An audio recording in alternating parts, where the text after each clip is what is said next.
Buenos días. Hoy vamos a volver al módulo de Fisher. Lo habíamos visto en un caso con información completa. Hoy vamos a levantar ese supuesto y vamos a poner alguna imperfección en información.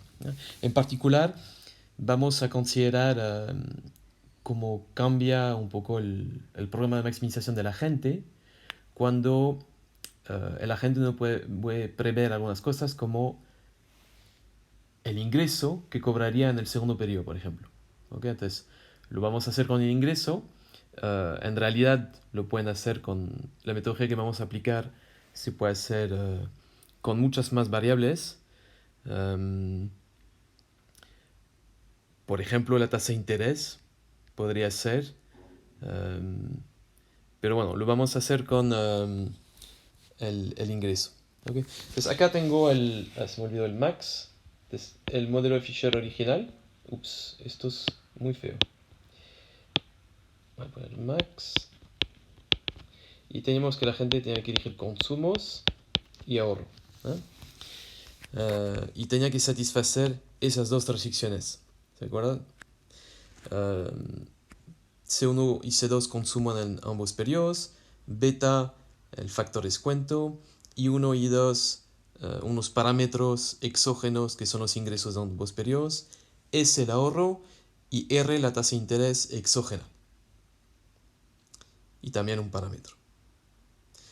Ok, entonces, la idea es que la variable i sub 2, acá, es esta que tenemos justo acá, queremos que ahora sea aleatoria. Sea aleatoria, perdón. ¿Ok? Entonces, la idea es que cuando el agente decide cuánto ahorrar y consumir en el primer periodo, aún no sabe cuánto va a cobrar exactamente en el segundo periodo. ¿Ok? Este i sub 2 va a ser una variable aleatoria. ¿Ya? Entonces voy a introducir una variable z que va a ser el estado, y según la realización de z, esto nos va a generar un i sub 2 distinto. Entonces podemos decir que z sigue cierta distribución, y z podría ser igual a z1, z2, zn si quieren. ¿Okay? Puede tomar cualquiera de esos valores. Entonces, hay n posibles estados, y para cada uno de esos estados, el agente va a tener un ingreso i sub 2 distinto. ¿Ok? Entonces, esta introducción hace que la segunda restricción que enfrenta la gente, volver al verde, esta segunda de acá, ¿ok? Ya no es una restricción, sino que se tiene que cumplir para cualquiera de esos zetas. ¿Ok? Es decir, si le toca el ingreso del primer z, se tiene que cumplir esta restricción. Si le toca el ingreso del segundo z, se tiene que cumplir esta restricción, etcétera, etcétera. ¿Ok? Entonces, si tenemos nz, eso se tiene que cumplir para todos z, para todos z. ¿Ok? Entonces, pasamos de un programa en que teníamos dos restricciones, la primera esta y la segunda era esta, pero ya no tenemos dos restricciones, ya tenemos una, la primera, más n. En total vamos a tener n más 1 restricciones. ¿Ok? Entonces, esto a priori puede asustar, uno puede pensar, se volvió mucho más complicado el programa de la gente. Vamos a ver que reconociendo un par de propiedades que se basan en linealidades, el problema que vamos a enfrentar va a ser mucho más simple y se va en realidad parecer bastante al problema que ya habíamos enfrentado sin riesgo. ¿Okay? Pero bueno, esto es la primera modificación. Tenemos n más 1 restricciones. La segunda restricción que teníamos en el modelo sin riesgo ahora se multiplicó por n. ¿Okay? Ahora, hay una cosa más que tenemos que considerar, es que el consumo arriba, el C sub 2, tampoco es conocido. Efectivamente, desde la perspectiva del periodo 1, como la gente aún no conoce su ingreso del periodo 2, esto implica que tampoco conoce cuánto va a consumir exactamente en el periodo 2. ¿Okay? Entonces, tenemos que agregar algo a este programa. Y vamos a agregar esta esperanza. ¿Okay? Entonces la gente va a maximizar la suma descontada de sus utilidades, pero como aún desconoce cuánta utilidad va a tener exactamente en el periodo 2, tenemos que tomar la esperanza de lo que obtiene el periodo 2. Va a intentar maximizar lo que obtiene el periodo 1 más el promedio de lo que podría tener en el periodo 2. Y esta esperanza se hace con respecto a z, y se entiende también que C sub 2 va a depender de z. Depende de z a través de I sub 2. Entonces, como el I sub 2 implica... Como el z implica un I sub 2 distinto, va a implicar un C sub 2 distinto. Entonces podemos poner acá C sub 2 de z. ¿Okay? Es posible que para aliviar un poco la notación, en este video o seguramente en muchas de las clases que van a seguir, a veces no tomaré en consideración este z acá. Entonces escribiré únicamente C sub 2. De la misma manera, escribiré únicamente I sub 2. Pero se entiende que el C sub 2 depende de z y el I sub 2 depende de z porque va a depender del estado en el cual estamos. Entonces este es el problema de la gente. ¿Ok? Entonces vamos a simplificar este problema y lo vamos a hacer por sustitución. ¿Ok? Particular, ¿qué vamos a hacer? El C sub 1 que tenemos acá, vamos a usar esta ecuación y vamos a decir que C sub 1 va a ser I sub 1 menos S. Entonces, todo lo que tengo acá es el C sub 1. Y todo lo que tengo acá, si quieren, es el C sub 2 que depende de Z. Como ven, ya acá simplifiqué, en el sentido de que I sub 2 no especifique que dependía de Z, pero se entiende que es un I sub 2 aleatorio. Entonces, la esperanza que tengo acá, que es con respecto a Z, en realidad lo que está haciendo mover es este I sub 2. Y por lo tanto va a implicar un C sub 2 distinto.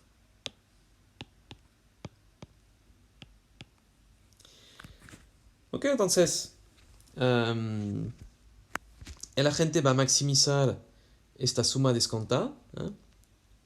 Y esta esperanza que tenemos acá, la podemos pensar como una sumatoria ponderada. Entonces, quiero decir, ¿qué es una esperanza? Es una suma de distintos valores ponderado por probabilidades, ¿no? Entonces, si quisiéramos escribirlo de esta manera, acá podríamos poner la suma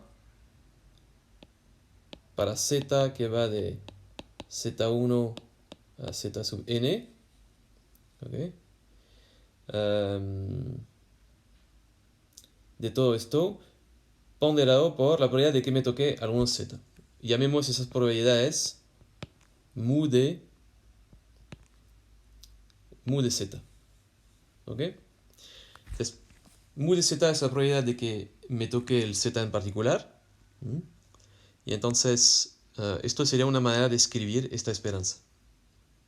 Se entiende acá que si hago la suma de todos los mus de z, obviamente obtengo el valor 1. ¿Okay? Son probabilidades que suman a 1. ¿Ok? Les hablé de linealidad antes.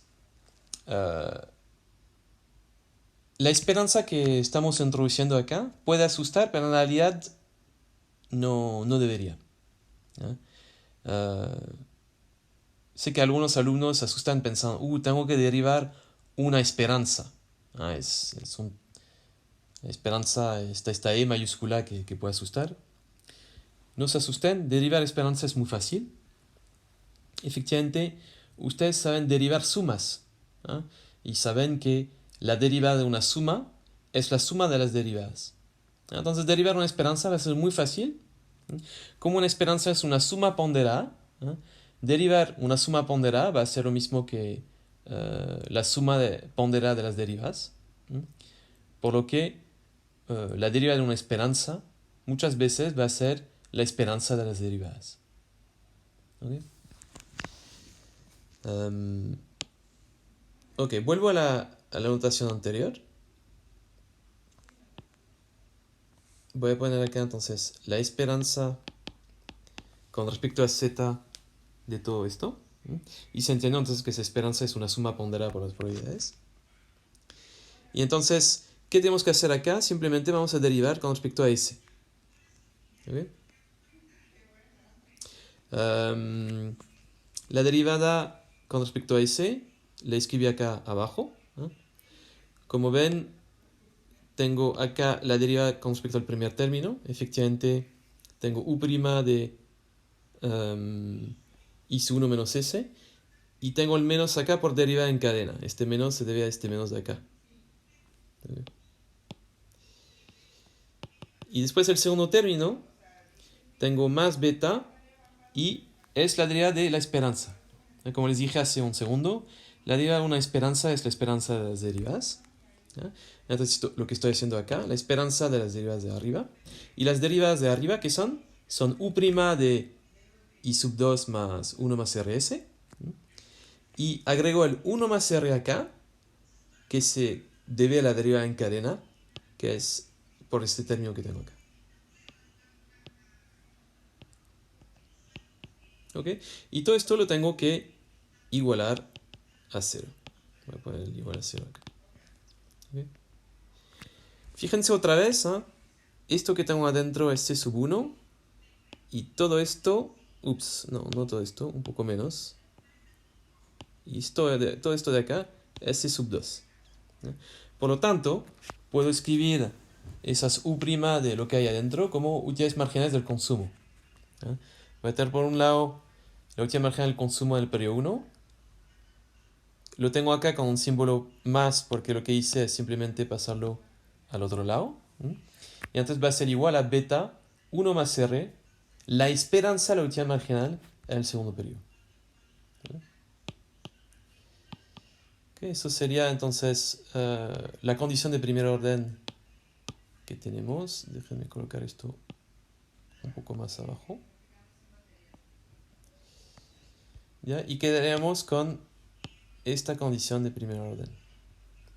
Como ven, esta condición de primer orden al final es muy parecida a la condición que tenemos en el caso del modelo sin riesgo, con la diferencia que esta vez tenemos esta esperanza. Pero fuera de la esperanza es exactamente la misma condición que teníamos antes. ¿Okay? En clase hablamos de tasa de interés aleatoria. Si la tasa de interés fuese aleatoria, seguramente estaría dentro de la esperanza. Pero como acá estamos considerando que es un parámetro exógeno, se queda fuera de la esperanza. ¿Okay? ¿Cómo pueden interpretar esta ecuación? De una forma muy parecida a la que la interpretaron en el caso sin riesgo. Consideremos el caso de una gente que quiere ahorrar, que está pensando si ahorrar una unidad más de bienes. Entonces, por un lado, tiene un costo de oportunidad ahorrar una unidad más. Esto implica que en el periodo 1 va a consumir una unidad menos. Y en cuanto valora esta unidad menos, la valora en su utilidad marginal de consumo. Por otro lado, hay un beneficio asociado al ahorro. Es que el periodo 2 obtiene esta unidad más R unidades que obtiene gracias al ahorro. ¿Okay? Entonces, 1 más R son las unidades que obtiene el periodo siguiente, marginalmente, pero no sabe exactamente cuánto va a ser la última margen del consumo en el segundo periodo. Entonces, como no conoce la última margen del consumo del segundo periodo, va a tener que ponderar cada una de esas unidades por la esperanza de la última margen del segundo periodo. Y el momento de comparar el costo que está en el lado izquierdo de esta ecuación con el beneficio, como esos costos y esos beneficios no se pagan y cobran en el mismo periodo, en un periodo de diferencia, tenemos que ponderar lo del periodo 2 por el factor de descuento para que sea comparable con lo que se paga en el primer periodo. ¿Okay? Mientras el lado izquierdo de la ecuación es menor que el lado derecho, la gente va a querer ahorrar más. A medida que va ahorrando más, el lado izquierdo del costo de oportunidad va a subir por la concavidad de la función de utilidad. El lado derecho va a bajar también por concavidad de la función de utilidad. Y en algún punto se deberían igualar. Entonces, se igualan si suponen ni nada, en algún punto se tienen que igualar. ¿Okay? Entonces, la interpretación muy parecida a la interpretación que se hacía en el caso sin riesgo. Y entonces, así queda el modelo de Fisher con riesgo en inglés. ¿Okay? En los próximos videos vamos a estudiar un poco más este problema y vamos a hablar de ahorro precautorio. ¿Okay? ¿Cuándo aparece ahorro precautorio? ¿Y qué condiciones necesitamos para que aparezca el ahorro precautorio?